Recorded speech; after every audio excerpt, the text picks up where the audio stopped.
So today we are going to display a CT-guided lung biopsy on a patient with suspected lung cancer. The patient is a middle-aged male, around 69 years of age, and has a large lung mass in the right lower lobe. The patient also has a large metastatic subcarinal lymphadenopathy. However, what we're going to target today is the right lower lobe mass under CT guidance. So in today's procedure, the patient is extremely anxious because they're worried about what's going to happen with their lung and with their further on treatment. I think using a 3D needle guidance in this sort of a patient is of a much higher benefit because the patient knows that my reassuring voice and my presence is always in the room, makes them more comfortable with the procedure.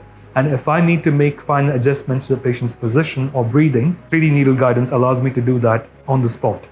I like the new display because it allows me to toggle through the images. It gives me the whole 4 centimeter worth of coverage if I need to have a look through the images and find my needle position. At the same time, it allows me to track my needle in the 3 dimension the way I used to think. So I use each one of those images to help me understand how my needle pathway is going to go through. Certainly found that I'm much more quicker with my biopsy procedures, purely because the exit in and out of the room has been eliminated.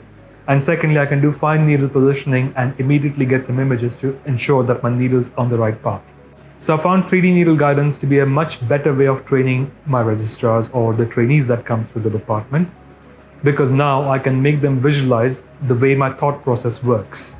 It also helps them develop a thought process and at the same time see the images work in the way they're thinking.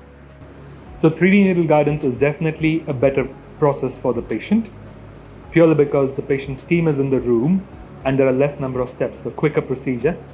It's the same for the clinician because it's a quicker procedure, more patient and team engagement, and a better way of visualizing the needle and the needle path.